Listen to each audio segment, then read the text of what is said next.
Hello, everyone. If you're listening to this is part 2 of the podcast we recorded with Derek, Josh, and Luke.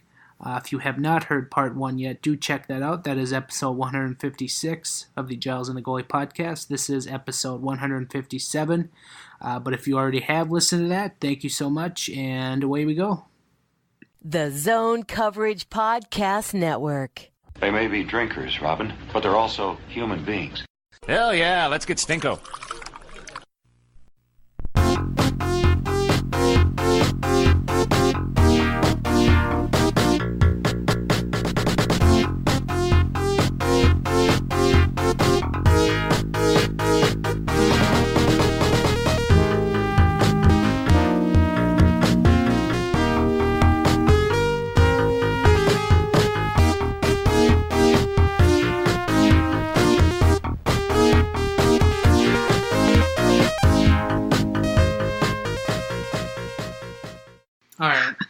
So the NHL draft coming up here in just a couple of weeks. I guess maybe, is there any kind of analytics info that gets taken on these guys? I guess that's one of the questions Ben had, so maybe he is better to ask this, because I just wrote it down, analytics in the draft, so I...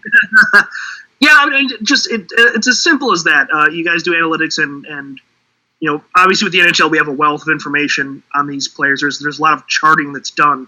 But I don't know they do a whole lot of charting in the Q or in the WHL and that kind of thing. Is there anything, from an analytics standpoint that you're looking at for players that might give you clues that they could be, kind of finding diamonds in the rough the same way that analytics finds diamonds in the rough amongst NHL players? Is there anything, any feelings you guys have on the draft as far as, makes you lean a certain way?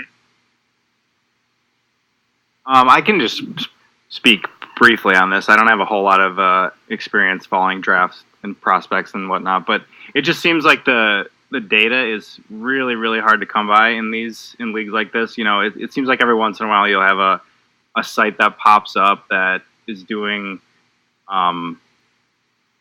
maybe they're because I don't even think in the OHL, do they share time on ice? Is that published? I don't think time on ice data is. I think okay, it's so then the guys that are publishing stuff on websites that are doing possession numbers, they have to probably imply time on ice, which is always a tricky subject. So you just kind of see these sites will pop up and they'll be around for a year or two and then they go dark right away because it's just so hard to get any data for these places. So yeah. And then the other thing, I mean, there are some sites that keep play-by-play, like what the NHL does. The RTSS, there are, but they're just all over the place, and you have to, So I would, and there all are companies that also do video tracking for this stuff, and you can buy. So I think that there are resources, but it's not nearly as accessible as the NHL. So it is tough. A lot of time, you look at a draft model, and there'll be points. A lot of time on ice too is a lot of the models. I think they project NHL games played. That's what they're looking to. Yep. And so, which is kind of in itself I don't know how many NHL games does Jared Bohl have, right? Played 400 games at 5 minutes a game, So it's just you get I'm not saying I honestly we haven't done anything about the draft, but I just know that is also probably a short, kind of to piggyback on there is that there's not a whole lot that to do, that you can really.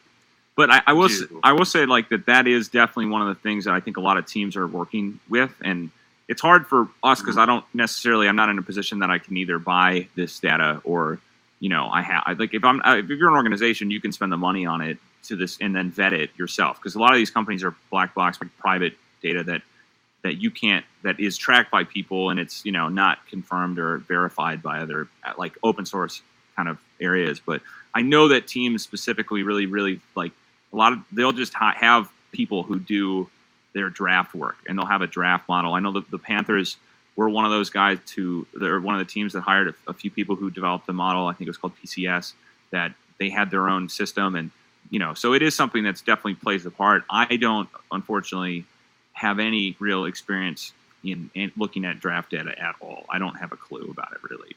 Yeah. And a lot of things I see now is, people will.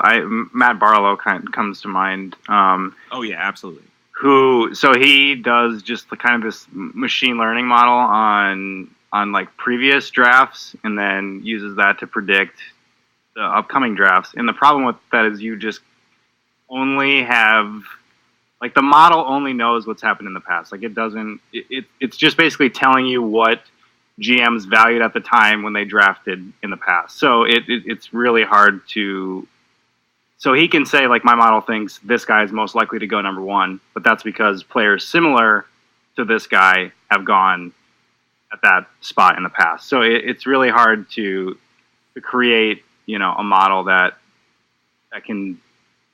I don't know how I'm trying to explain this, but it's hard to build a model that could outperform or use relevant data, given the data. The lack of data that there is right now. I don't know if I explained that as well as I did in my head. No, I think it's that was kind of the question. I was wondering if you guys had any kind of insights, because it kind of does seem like a very untapped resource, at least from public eye. Like you said, maybe there's maybe teams are really delving into it, but it just seems like something that is still done very much by the eye test, which maybe that's better. Since there's so many more variables, I feel like, with prospects than there is players once they all reach the exact same level. Maybe that's just the better way to go, and it's not worth the investment. But just wondering what your guys' opinions were on that. Obviously, we're getting into draft season now, so I'm getting kind of tingly over it. So that's why I asked. Yeah, and the one thing people always complain about, like how shoddy the NHL like play-by-play tracking is. So I can only imagine what they're coming up with in Brandon, Ontario. Yeah, I've look heard at the that OHL. too. I know. I just saw an expected goals model from the OHL that just came out.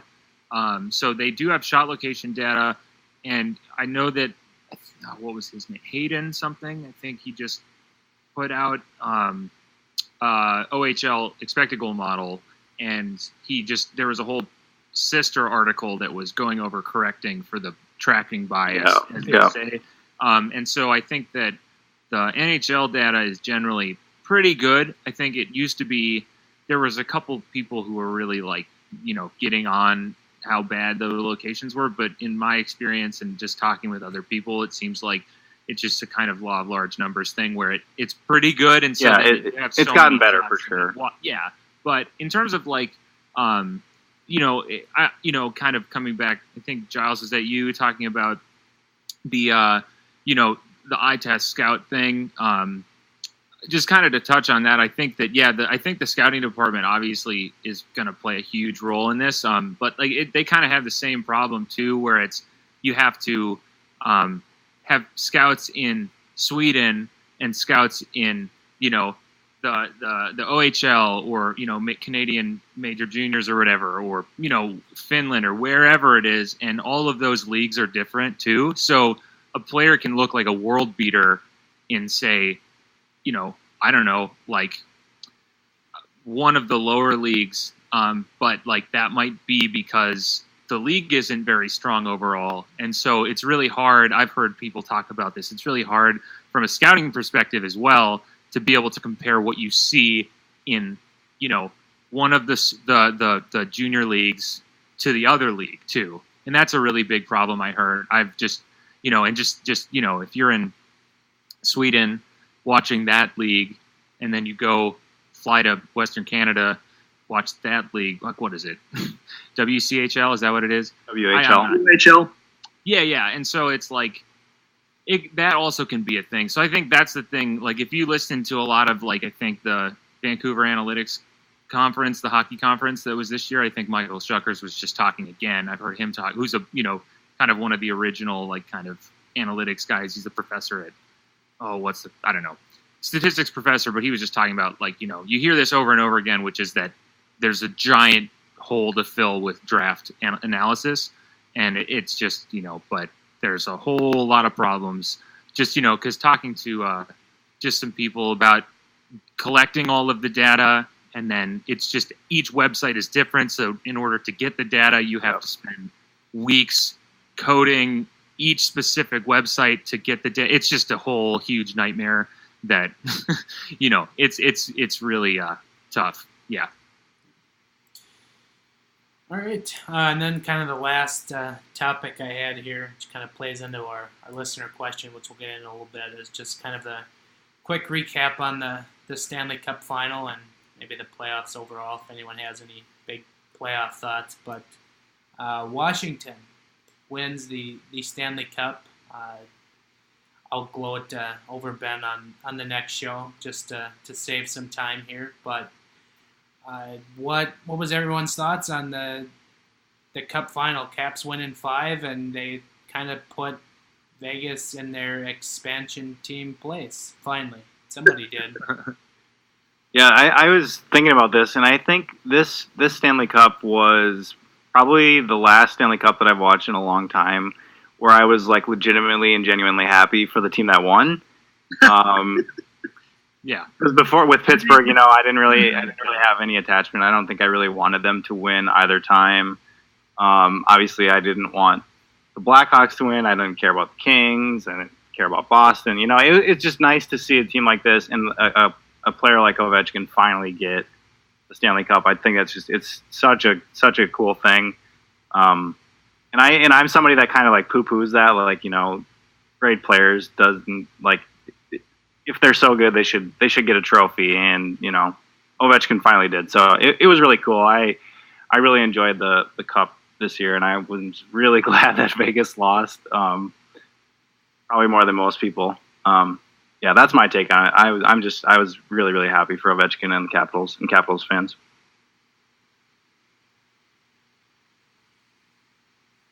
Yeah, I mean, I also was not a giant Vegas fan, just mainly because of all of the Paula and Tuck takes that you had to read. I mean, it's just like super off-putting when you have, because we're in Minnesota, like people don't watch the Wild, and so they don't know what Haula was when he played for the Wild, and they're like, oh, how could Minnesota let a 30-goal scorer? This is like, but it's like, you didn't never watch Haula, and like the numbers did never say he was some world beater, and so it's like, that was mainly why I wanted the Capitals. I also am, a big Ovechkin fan, so it was great to see him win the Cup. But like, we do game predictions, and our model just got trashed. It was like, I think Vegas and I think New Jersey was like the weakest team, but then we just, for some reason, our model just hated the Capitals. And so when they win every single game, we just got crushed. So it was like, the whole time I was like, Columbus went up 2-0. I was like, okay, cool. Like, that was looking good. And then, they lost. And then it was, what was it? Tampa, I think we had, I can't even remember what it was, but it just crushed us in terms of like the over. And so our model ended up being like pretty significantly worse than a coin flip.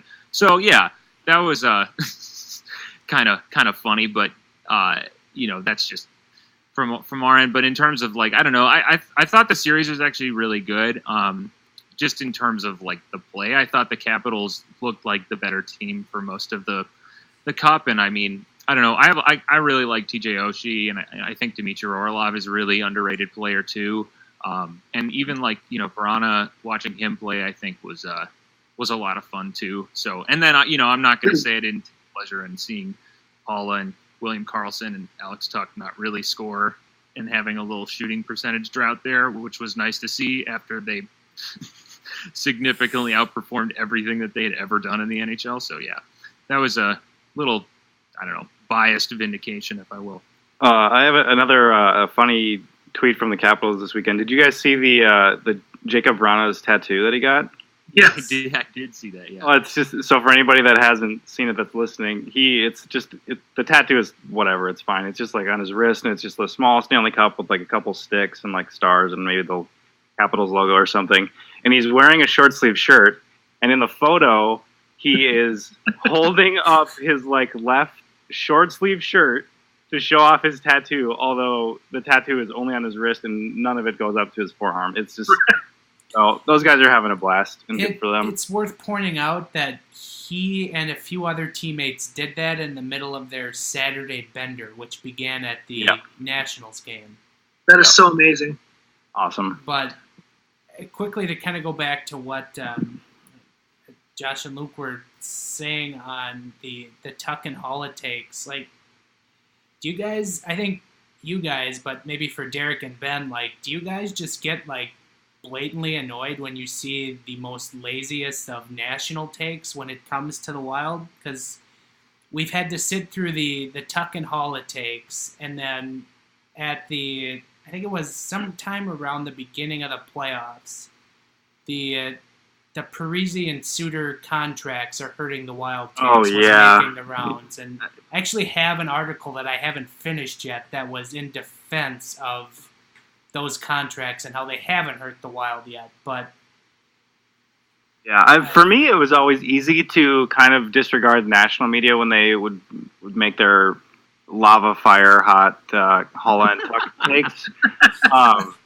Just because, like Josh and Luke said, like, people just don't watch the Wild. So when I see people talking like that, it's just like, well, you didn't watch, so your point is completely irrelevant. It bothers me way more when I see local people saying, like, the Wild were really stupid to let them walk away, and it's just like, I mean, nobody at the expansion, when the expansion draft was going on and that happened, I don't think anybody was saying, like, oh my God, the Wild are screwed them. Like, there goes a 30-goal scorer. Like, it just didn't, it wasn't a thing. And it just really bugs me with people that watched the team and, like, knew who these players were. I mean, people probably didn't really know who Alex Tuck was just because we had seen such a small amount of him.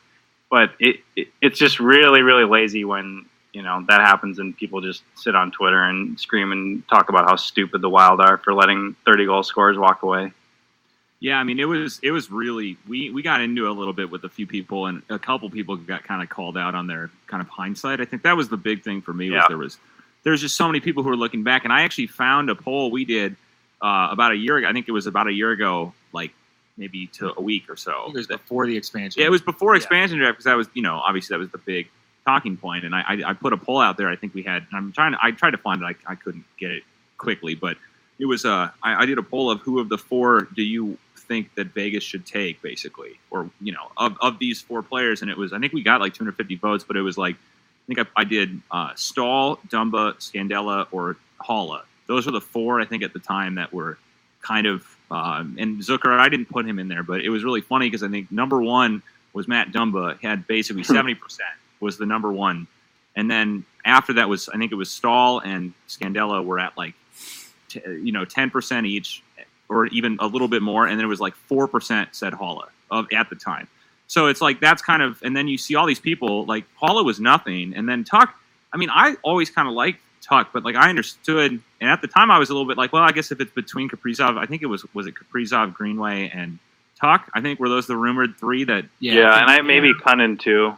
Oh yeah, maybe it was Cunnin, but I don't know, like I liked Tuck, but yeah, there wasn't anything that looking at Holla specifically, and I actually still don't think that he had the kind of season like William Karlsson, for instance, did, who actually had an incredible year. Holla, like Marchessault too. Yeah, Marchessault, and like Colin Miller, I think, were some players. Yeah, and they had some guys who just performed out of nowhere, like nowhere close. And Holla kind of fit that mold. Except Marchessault was, everybody probably was like, what is Florida doing? Yeah, But the other thing with Holla was like, I mean, the Wild weren't really probably going to be able to afford him anyway. I think that he was going to. Yeah. I mean, I don't know. I think that they. Well, it's would they want to have afforded him? Yeah. That's. You're still paying Foligno more than he makes, but. Yeah, and this was all before the Fletcher move. So that's it is. Yeah, but I remember like just kind of just on social media, whatever. Just it seemed like a lot of people were like, "Wow, Fletcher really navigated expansion draft, the expansion, like great." Yeah. At the time, that was what and that was how I felt about it. I was like, "Okay, yeah, fine." And then it was like he went and did the Pominville for Ennis trade. And that was like, oh, Fletcher, this is a terrible trade. So I remember it being like Fletcher had some, people were talking, oh, yeah, that was he did that really well. And then he made that trade, and everyone's like, "What are you doing, Fletcher? This is such a terrible." So that's and the Quincy signing. Don't forget Kyle Quincy. Oh no! Oh no! Can never forget Kyle Quincy for the last 7 months. Well, I think what happened with that deal, with what made the expansion draft look, the Palman trade made the expansion draft look worse right off the bat, because when they made those deals, they were like, all right, well, there was all this talk about Brodin trade rumors, and then they foolishly protect him over Dumba in the draft and have to make that trade. And it's like, okay, well, obviously he's got something cooking for Brodin. We're going to get Galchenyuk. We're going to get whatever, et cetera, et cetera. And then they trade away, Scandella for a ham sandwich, and they swap Ennis and Pominville, and it's like, well, what the hell were you protecting Brodin for if that's all you were going to do with, the left shot defensive depth that you had? So I think that trade made the expansion draft navigation look bad, kind of right off the bat, because he didn't really do anything with how he set himself up. And more to you guys' point, I kind of was a naysayer right off the bat. I actually have written proof of it when I redid the Wild offseason last September, and I kept Tuck and Holla. But that being said, even me being on that side, you have no idea what happened in those negotiations. Like, no one can possibly know what was said or what was thrown around between McPhee and Fletcher. So it's really kind of, it's so easy to look in hindsight, like you guys said. But even for someone like me who, if I had it my way, I would have kept Tuck and Holla. I still don't know if that was even an option. Who knows what McPhee put on the table and what ended up happening. Yeah, well, and I think the other thing to look at is it's funny when people, like, if you think about Vegas, if they had, because they could have gotten Stahl, right? If they, right. And what do you think that Vegas looks like if they have Stahl as their number 2 center? Like, or if they do take, like, they could have really played hardball and made the Wild lose one of Stahl, Coyle, or like Stahl, Dumba, or Brodin. Like, they could have played hardball, right. And if they take Dumba, like, Fletcher should have been fired like immediately, right? Because Dumba, if he does what he did this season with the Wild on Vegas, like those are the options. Like, and that was my thought. Like, any way you cut it with the expansion draft, the Wild were screwed. Like, that was just because they had built a deep team, right? And they didn't have those like high end, top tier players that a lot of other teams do. They had kind of built it through depth, and I think that's where the 16-17 team thrived, was in how deep they were.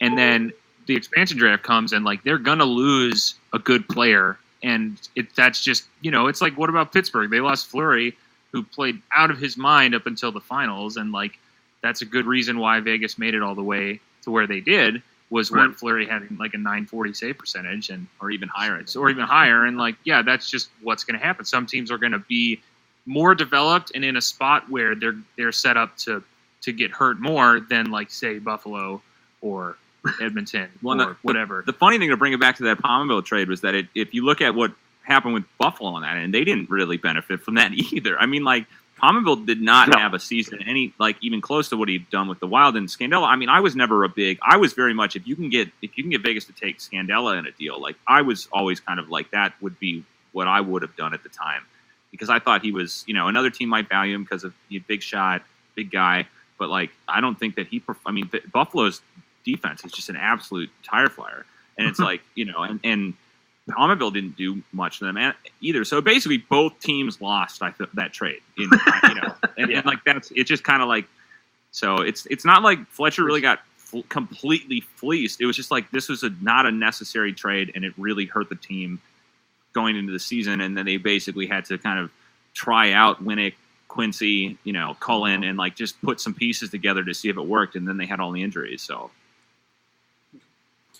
All right, so finally we have the listener question I threw out on our podcast account, and I'll let you guys kind of give your opinions on who you would like to see before I kind of read off the answers. But the question was, now that Alex Ovechkin has won the Stanley Cup and is appropriately partying like no one's business, who is at the top of your list of current NHL players who you want to see win the Stanley Cup who haven't already?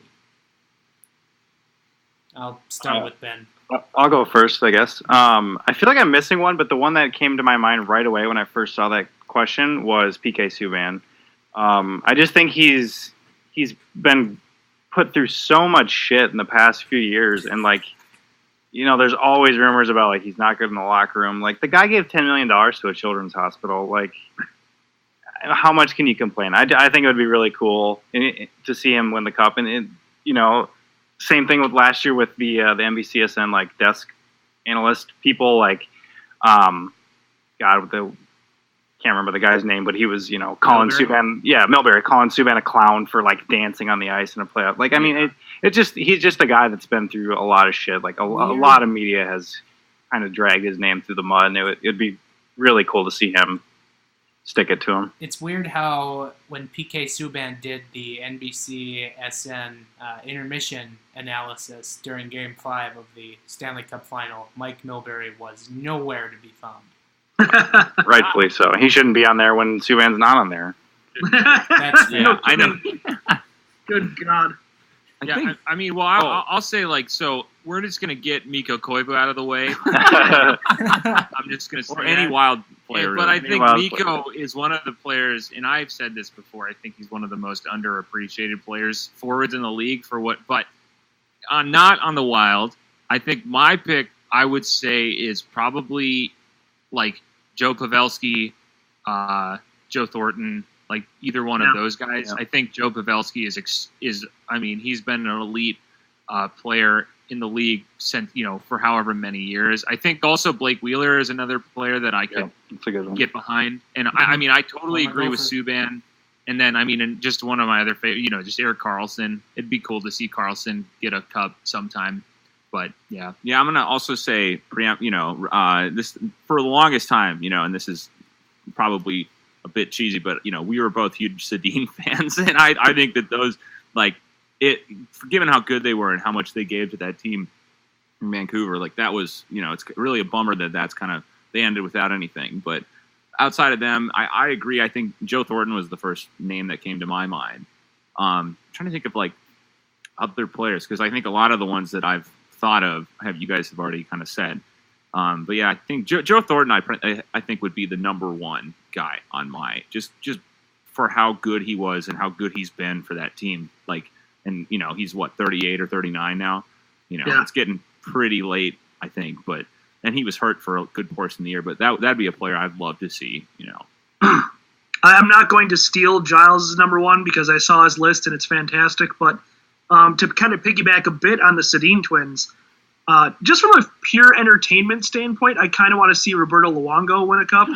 Yeah. I think that would be fun. I think the subsequent tweets would be pretty amazing. And I think he's kind of a character that I don't know that it certainly wouldn't be Ovechkin level stuff.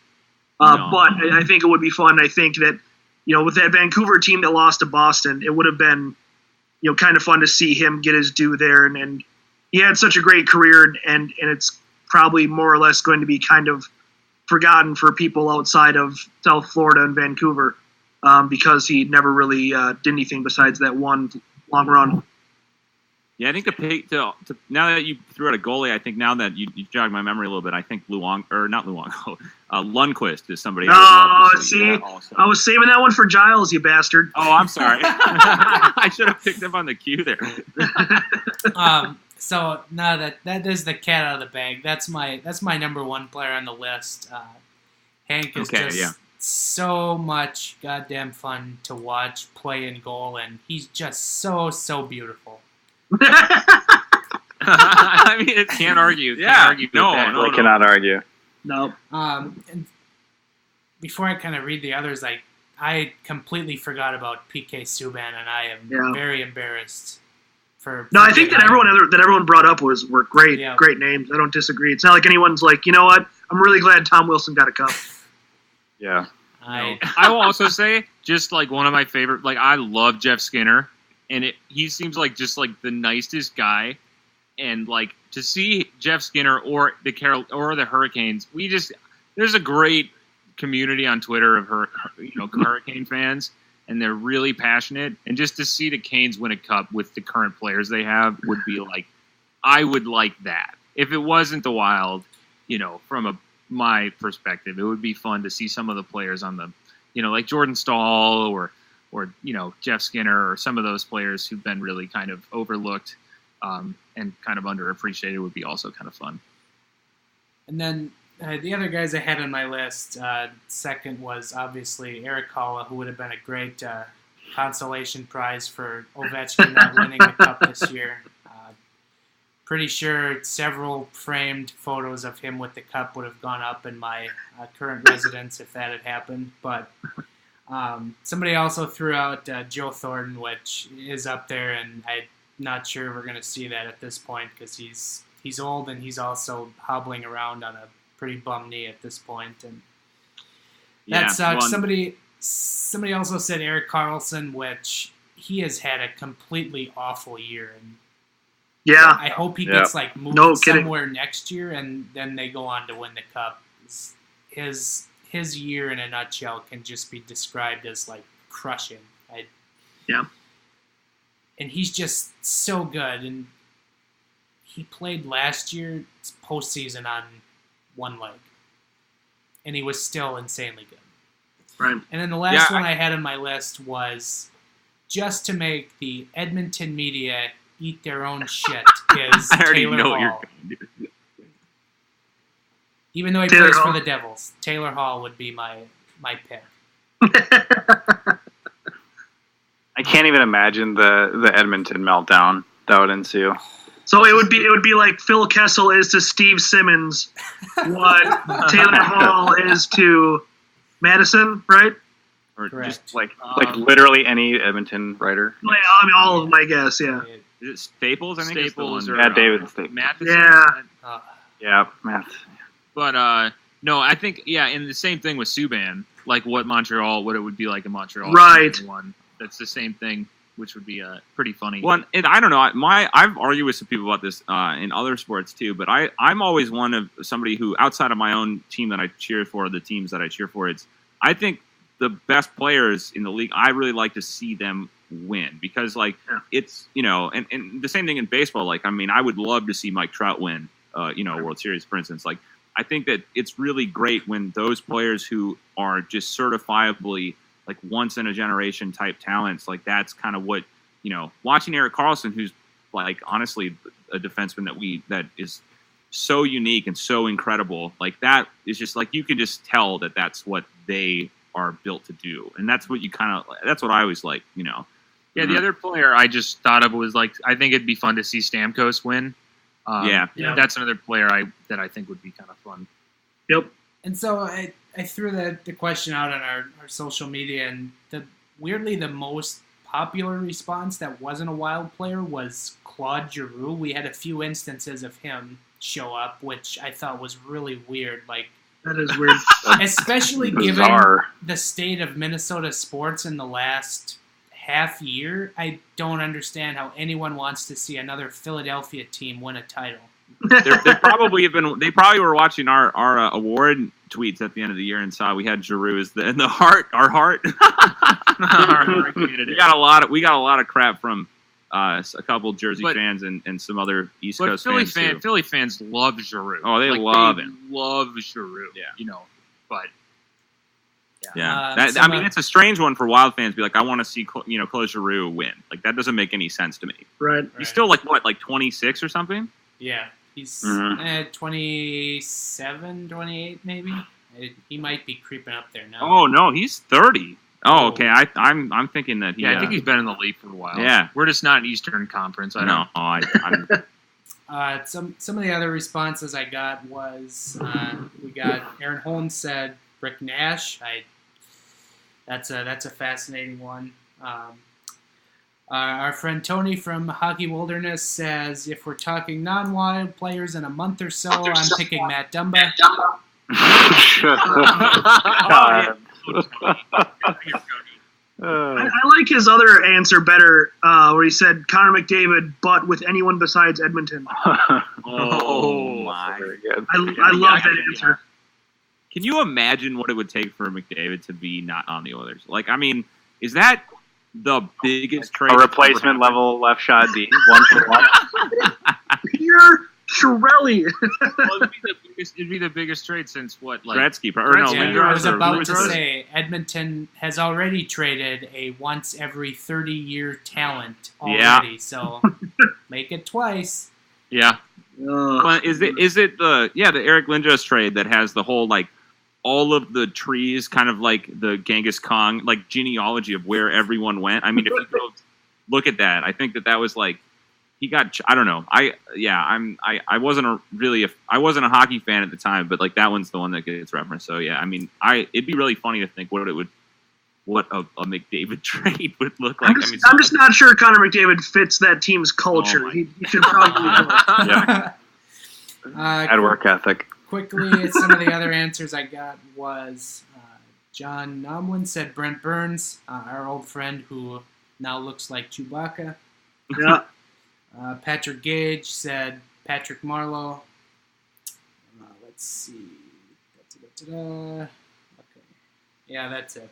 Everything else we already kind of ran. Oh, we had a David Backus was in there. Ugh. Why? I mean, if you're a really big Mankato fan, I guess, but That's probably it. that's about it. I'm Yeah, surprised. I guess he's a Minnesota guy, right? Yeah, I was about to say, I'm surprised we didn't get more Minnesotan answers. Oh, speaking of, our friend Panda Pete threw in Justin Fontaine, who's buried in the AHL somewhere. Oh, poor Jai. Yo, when are the Wild going to sign him again? Get him back up here. He was not bad. No. Pretty not terrible. Whatever, he bottom spot, like fourth line, fine, whatever, You know what was funny about Justin Fontaine was that second year when the Wild got swept by the Blackhawks in the second round, Fontaine was out for the entirety of that series, and I thought, man, if they had Justin Fontaine, the series is completely different because it felt like a dynamic of the team was missing. I'm trying to remember, was it like 4 or 5 years ago with Yo when it was like their fourth line was it Hala, Brodziak, Fontaine? Am I remembering that right? I think that And it was sounds like- right. That was probably 4 years ago, because 5 years ago was like Mike Rupp, Zenon Kanopka, and Matt Cullen. Oh, the dark ages. When Luke and I have been going back a little bit and thinking about some of the fourth line, like when they, I've seen some of the dirties put, Matt Cook, thinking about Matt Cook on the team, or thinking about, oh man, the 16-17 Wild, even how good they were playing Chris Stewart, Tyler Graveck, and Ryan White on the fourth line, right?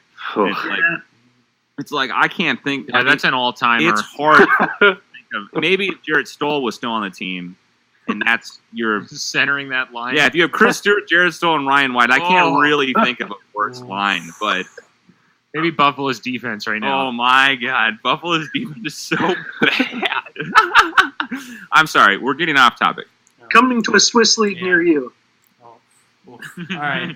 On the note of bad Wild fourth lines, I think we can call that a show. Do you guys want to plug anything, or where can people find you before we depart here?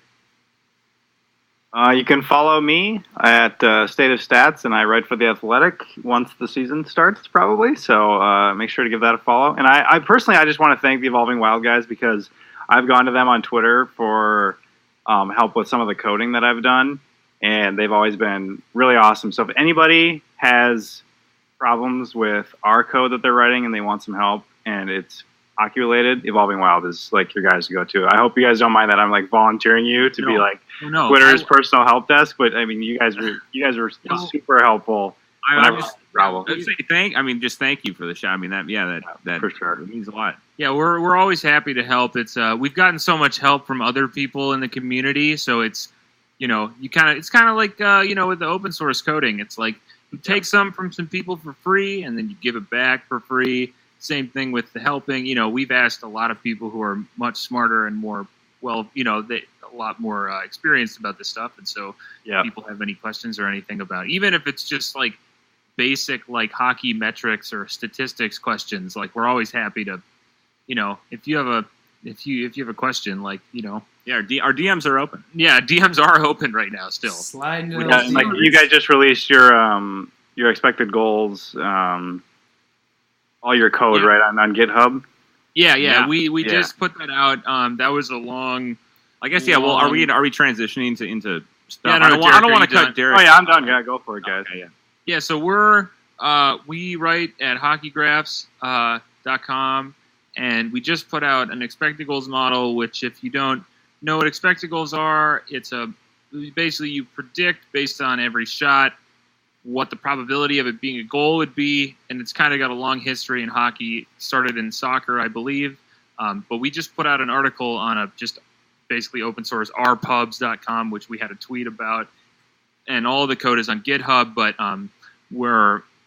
mostly you can just find us on Twitter at Evolving Wild, or we'll sporadically put out articles on Hockey Graphs after we write 8,000 words and cut it into 2 parts, because that's what we seem to do. So yeah, that's pretty much where you can find us. And then we just also to add on to that, we are hoping, it's still kind of in submission area, but we're hoping to have a submission in an abstract for the RITHAC, the Rochester Institute of Technology Hockey Analytics Conference that is in Rochester, New York in August. And we're hoping to present on our goals above replacement model that we've been working on pretty much since last August or September. So we're kind of finalizing that, and so we'll have an article about that. Probably, I don't really even have a clue. Yeah, it'll be at some point it'll be up, and we'll have some slides up, and I don't know if they'll do video there, but the model should be good to go for next season. Yeah, so that'll be up too. So yeah, we got a lot of really good responses on the XG stuff, and I think that if anybody has any questions about it, or if they're interested at all in trying to make your own, it's from a theoretical standpoint, it's a pretty simple problem of just, was it a goal or not? That's it. It's always super helpful for me when just to read other people's code when I'm I just like browsing. I'm always really self-conscious of the code that I write. I feel like it's just this hideous, garbled mess, and it's really nice to see what other people do and kind of compare that way. And it's awesome that you guys make that all publicly available. And like Luke said, and I gotta give a big shout out to Manny, for sure, Manuel Perry, Manny Elk on Twitter. His creator of Corsica, Corsica.com. Yeah, all of his stuff is on GitHub, and I can't even tell you how much we've taken from it and been inspired by his work. So if you're interested in or know R and you want to work with hockey stuff, I would definitely recommend looking at his code and reading his articles, because he really is just incredible in the amount of work he does. So yeah, but thanks, Derek, so much for the kind words. And no problem. Yeah, the Manny's his R Teachables course that he had in Corsica. That was my literal first step into the world of hockey analytics and hockey R coding. That was the first programming I've ever done, and it was all because of Manny. So enough cannot be said about what he's done. Oh yeah, and that was I've had a decent number of people ask me about how to get into R or a data language like Python or R, and that was we did a lot of work in Excel, and then we got to a point that we needed something else, and we needed to work with the play-by-play data. And I took Manny's course about a year ago, and then before people knew that we were twins, but we both kind of learned inside. It was we both. I was finishing up So it was funny. One of the reasons that we wanted to reveal that we were two people was that we felt because I would be finishing up a model or something in Excel, and Josh was upstairs learning R, and so it was it seemed like one person was doing all of this, which is absolutely preposterous. Yeah. And so that was the main reason, just to give people it's hard, it's not easy, and we have two people constantly to talk about it with. So it's we just wanted to let people know that we're not some super genius. No, by no means. No. And you, Derek, I had no programming background, and I really don't have a lot of math background. But there's just so many, there's so many things that you can read online that are either hockey specific or just coding. If you want to get into that, I still Excel is great, honestly. To get into. Yeah, I totally agree with you. A lot of people like to knock it in the data science world right now, but I don't think there's anything that's better for just if you just want a quick and dirty look at the data you're working with. Nothing is better than Excel, and it's just so flexible.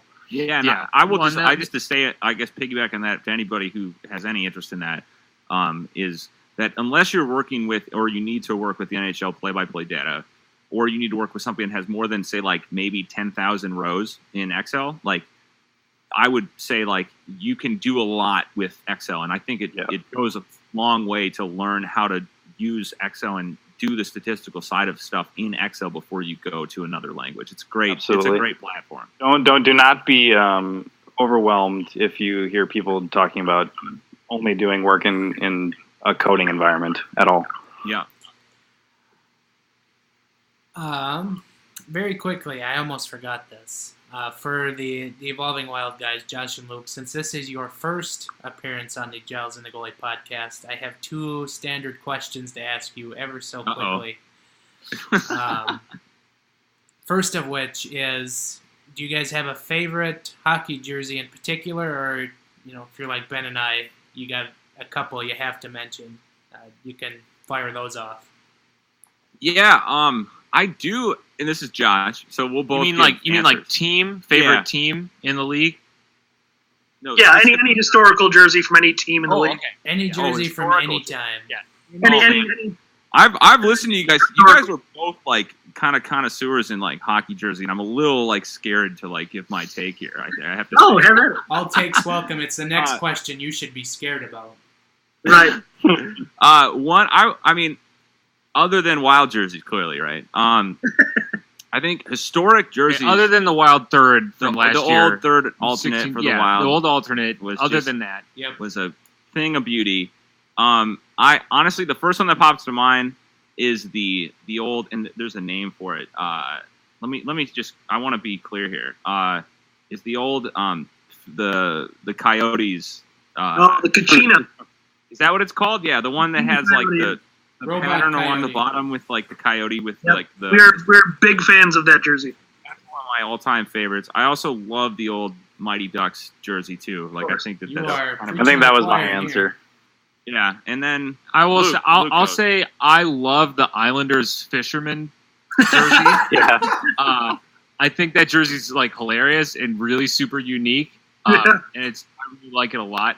I totally agree with Josh. Those would probably be what my jerseys are. I want to say that, I don't know. Let me just I'm going to Google one and just make sure. Well, then while we're at it, while Luke's Googling, I'll also give my current, because I think about this a little bit. One that I really like right now is the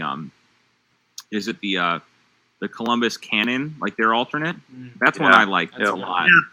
I was dumbfounded that when the new jerseys came out this year, that they didn't rebrand somehow and focus more around the Cannon, because I think that's an incredible team identity that they just aren't using on their jerseys at all anymore, because they don't have third jerseys right now. So yeah, that one is one I love. Other than some of the I think the Leafs have some really crisp jerseys. I like their that's good. I personally love the St. Pat's jerseys that the Leafs wear every once in a while now. Oh yeah, I really really like those. I know they're not super popular, but I think they're awesome. Yeah, I will. I'm going to amend mine. I just think now I'm actually looking at this Islanders fisherman jersey, and it is pretty ugly. But the logo is so funny. Like, look at that dude. He's just a fisherman. You're not the first person to answer that with the Gordon's fisherman jersey. That there's definitely some people that jersey is so ugly it has a fond place in their heart. Yeah, I just think it's such a funny, who made that jersey? Because, I'm not talking, aesthetically pleasing. Other than the North Stars, right? Because I think that it's a crying shame that we don't have that jersey anymore. Or the color scheme name. And the name and everything about it is perfection, in my opinion. And then the Wild Thirds have always been one of my favorites. But I think currently, I'm trying to think of the jersey I like the most. I really am not sure right now. I'm having a hard time thinking about what jersey specifically. I know I am a big. I do not like Nashville's jerseys. I really hate that yellow for some reason, and it's probably better. I really don't like the Ducks jerseys right now, like that brown and orange and black. It's just so. But I think that in terms of current jerseys. I don't know, Josh. What's another good one? Tell me. What refresh my memory on this. I don't know. I just threw up mine, the ones that I think of. But yeah, you don't have to have a current one that you like either. It's not. I said that I'd say that just because I was thinking about it. But yeah, it's not a big deal, bro. If you don't know it. Yeah, I'd say the North Stars. Yeah. I'm just gonna say that because I think that the color scheme and everything about They're it great. is just perfect. Nope, that's a good one, and I think we checked all the boxes here. We heard of the Mighty Ducks, and then we heard how terrible current Ducks are. The Nashville Predators yellow was mentioned, and I'm forgetting one. The Gortman I said the Fisherman. Cannon. There you go. Yeah. So, there you go. And then last question for both of you: is soup a meal? Is soup a meal? Is I soup- haven't heard this one before. Okay, if just soup alone, Yes. like only soup, you can't put crackers or anything in it, or like any type of biscuit or something. I mean, crackers, I guess, yeah, or maybe like a piece of bread, I guess. Is that pushing over the edge for you? With a piece of bread, I would say yeah. I'm gonna say yes. Without, if it's just soup, I'm gonna say No, without No. just soup on its own, I would argue is a meal. That's fine. I would say no. It's not a meal. They split. So if it's just soup, if you add stuff to soup, then I would say it's a meal. That you're just getting into semantics here. The wrath of Craig Custance is upon you. Wait, what? So is this something you guys argue about quite a bit, or We Yeah, this asked is kind of our shtick. We asked this to Okay. everyone right behind the jersey question, and we were lucky enough to have Craig Custance on in October, and he straight destroyed the people who say no to that question. Like, Which is yeah. I mean, if you had to make, I would probably say, like, well, I said without crackers, then it's not a meal. Well, normally- But that's a silly thing to say. yeah, no. So- Well, normally if I have, to be completely honest, if I'm gonna have soup, it's with like a sandwich that I make or something. But I would guess, like, but if you eat a lot of soup, like say you make one thing of Progresso or whatever, and you eat all of it, sure, I guess. a lot of sodium. I will I mean, also yeah. Like add, 200 calories. Like, Fine, so what are your guys' favorite jerseys then? it's too many to list. I don't know. We've yeah, our podcast history is littered in our. I know. I've heard you guys talk about that before, which is why my Yeah. initial Yeah, reaction I was mean- I'm worried to I mean, answer for that. me, like, as you guys can probably see on the Google Hangouts, I've got two of mine over my shoulders, the North Stars and the Capitals thirds, which was a throwback that they wore Oh, last that year. jersey's great too. I love Yeah. that jersey. And yeah. then, obviously, the Mighty Ducks, because it's the Mighty Ducks. So, Yeah.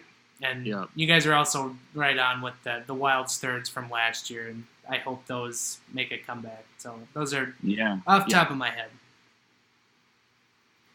I know Ben and I have pretty similar views, so he's probably right on. And yeah, typically we I do like the Coyotes, that Kachina Coyote. I'm a big fan of. I actually, so good. that's one that's on my short list. And I really just like how regional that was. You know how unique it was. And then Mighty Ducks. I mean, that the reason why I started playing hockey was that jersey. So I'm also we're also pretty big into just about any like original six team, and then Ben and I also are very, very much on the LA Kings of the Gretzky era yes, Okay. jerseys, that's a jersey I do have. That's great. with the exception of the Burger King. That's one of those that goes in the Gortman's Fisherman column. Right. Yeah. So Right.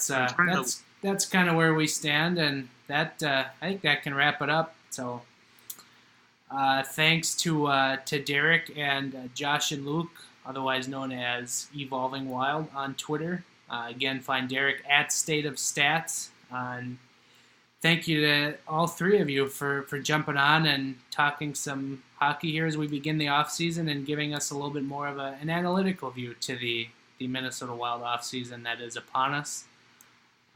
So you can, again, find them on Twitter at State of Stats, at Evolving Wild, and then Ben and I on Twitter at Ben Remington, at Giles Farrell, and the podcast at JTG Wild Podcast. So with that said, we will chat with you again next week. Later. Thanks for having us. Thank you. thanks a lot, Giles and Ben. See you guys. Thanks, guys.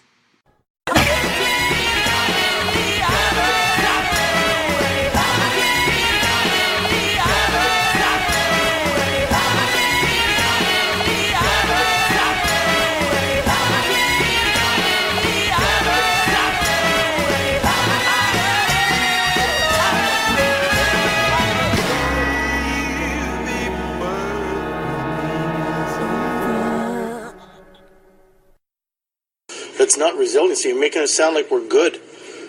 That's all. I'm done.